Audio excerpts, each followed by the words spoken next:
Tema renungan firman Tuhan untuk renungan hari ini adalah masing-masing menanggung dosanya sendiri. Ayat Alkitab yang kita baca hari ini adalah dari Yeremia 31 ayat 29 sampai ayat 30 yang mencatat sebagai berikut. Pada waktu itu orang tidak akan berkata lagi, "Ayah-ayah makan buah mentah, dan gigi anak-anaknya menjadi ngilu." Melainkan, setiap orang akan mati karena kesalahannya sendiri. Setiap manusia yang makan buah mentah, giginya sendiri menjadi ngilu. Apa yang telah kita baca? Dan tentang apa dan siapa? Yeremia adalah nabi yang menangis saat menyaksikan kejatuhan Yerusalem dan penghancuran bait suci. Peringatan akan kemurtadan mengalir melalui tulisannya, dan dialah yang menyebut kesengsaraan besar sebagai masa kesusahan Yakub. Dia juga salah satu dari banyak nabi yang berbicara tentang pemulihan Israel ke tanah itu. Dia menubuatkan bahwa para tawanan bangsanya akan dikumpulkan kembali ke tanah air mereka. Dia berbicara tentang waktu ketika bangsa itu akan dipulihkan, dan Tuhan akan membuat perjanjian baru dengan orang Israel dan orang Yehuda. "Lihatlah, waktunya akan tiba," kata Tuhan, melalui mulut Yeremia, "ketika aku akan membuat perjanjian baru dengan Bani Israel dan Bani Yehuda." Yeremia menubuatkan pendudukan Babilonia yang mendekat dengan cepat di kerajaan Yehuda Selatan, ketika Nebukadnezar akan mengalahkan Israel Selatan dan membawa rakyatnya ke dalam perbudakan. Pada saat Yeremia menyampaikan nubuat ini, kerajaan Israel Utara telah ditaklukkan dan ditumpas oleh tentara Asyur yang jahat, dan penglihatan ini menyakitkan Yeremia. Sebagai bangsa pilihan Tuhan, Israel telah membuat perjanjian bersyarat dengan Tuhan di Sinai.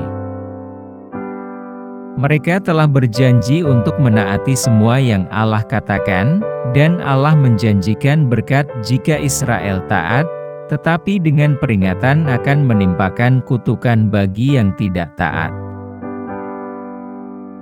Perjanjian lama yang diberikan melalui Musa dimeteraikan dengan darah dari banyak lembu jantan yang dipersembahkan sebagai korban. Namun, orang-orang telah menyimpang jauh dari syarat-syarat perjanjian mereka yang disepakati dengan Tuhan. Dalam hal ini Allah terpaksa melaksanakan hukuman sesuai sumpahnya atas orang Israel yang durhaka.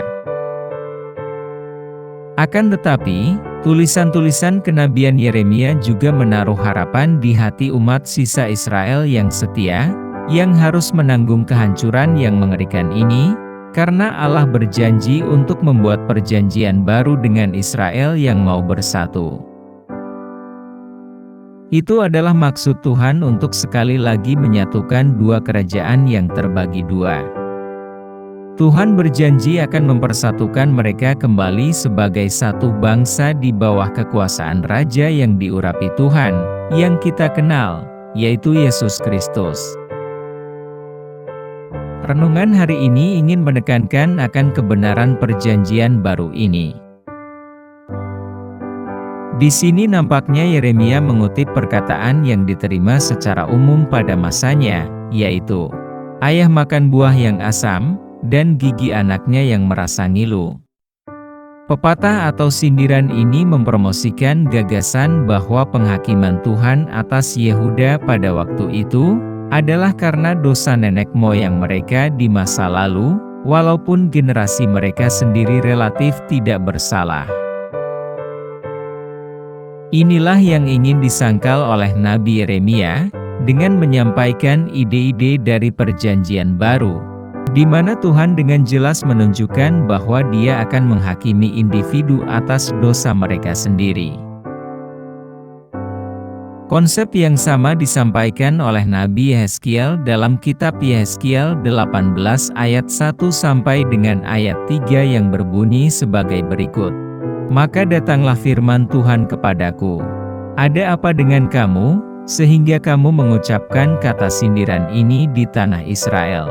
Ayah-ayah makan buah mentah dan gigi anak-anaknya menjadi ngilu? Demi aku yang hidup, demikianlah firman Tuhan Allah. Kamu tidak akan mengucapkan kata sindiran ini lagi di Israel. Jadi, siapapun yang memakan buah asam, giginya sendiri yang akan merasa ngilu, atau setiap orang, akan mati karena kesalahannya sendiri.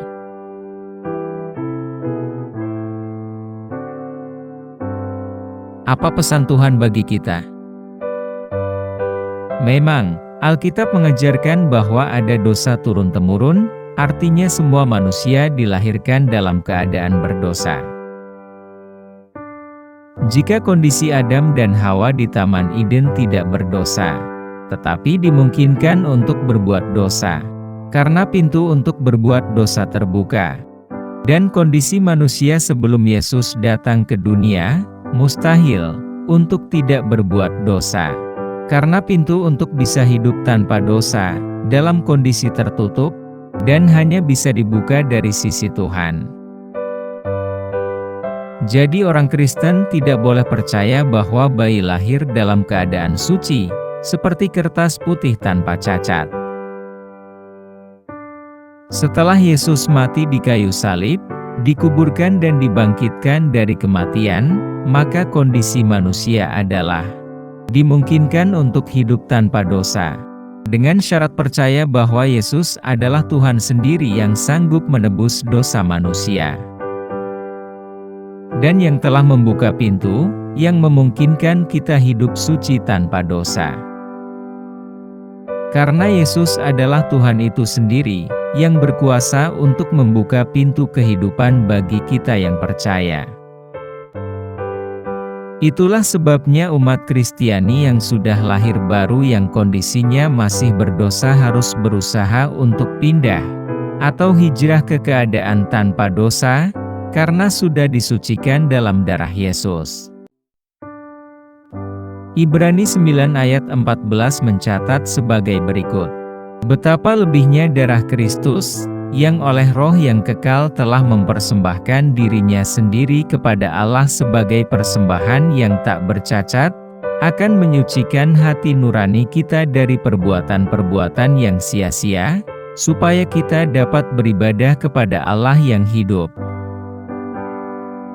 Tanpa dibasuh oleh darah Yesus yang dikatakan berlebih, mustahil bagi kita untuk menyembah Allah yang hidup. Jadi jelas bahwa dalam hal tanggung jawab atas dosa, anak tidak dapat menanggung dosa orang tuanya, begitu pula sebaliknya, orang tua tidak dapat menanggung dosa anaknya.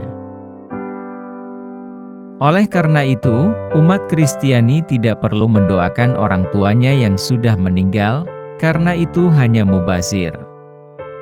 Yang perlu adalah bahwa anak-anak harus berbakti dan melayani orang tua mereka sepanjang hidup mereka.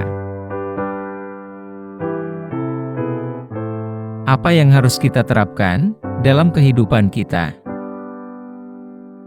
Kita harus bersyukur karena kita telah diberkati secara luar biasa oleh perjanjian baru ini, yang diberikan Allah kepada umat-Nya. Kita harus menjadi pelayan perjanjian baru Tuhan yang setia, dan kita harus dengan iman, menerima berkat yang berlipat ganda, yang Tuhan janjikan kepada semua orang yang percaya dalam nama Yesus. Kita harus menjadi pendamai, yang selalu mengusahakan perdamaian, baik di intern gereja sendiri dan dengan jemaat gereja tetangga lainnya. Tuhan telah mendamaikan kita dengan dirinya sendiri, oleh darah Yesus Kristus. Sebagai jemaat dari gereja Tuhan, kita harus melihat bahwa gereja Tuhan, di mana saja, dan dari denominasi manapun, sebagai satu tubuh Kristus. Kita harus percaya bahwa persatuan dan kerukunan akan membawa berkat besar bagi gereja-gereja Tuhan di Indonesia, khususnya, dan di dunia umumnya. Doa hari ini. Tuhan Yesus, terima kasih, karena sebagai Tuhan yang agung, Engkau rela menjadi manusia, mau menderita sebagai korban, sehingga darah Tuhan sendirilah yang memeteraikan perjanjian baru. Terima kasih, karena Tuhan mau datang ke bumi sebagai Mesias dan Penyelamat, bukan hanya untuk orang Yahudi, tapi juga untuk kita, non-Yahudi. Kesetiaan Tuhan dan janji-janji yang Tuhan berikan kepada kami, benar-benar di luar pemahaman kami. Tuhan yang rela mati bagi dosa-dosa kami, melalui kematian dan kebangkitan Yesus Kristus, kiranya memampukan kami, untuk juga bangkit menuju hidup yang kekal. Dalam nama Tuhan Yesus, kami telah berdoa. Amin. Kiranya Tuhan menguatkan kita, dan kasih karunia Tuhan Yesus menyertai kita.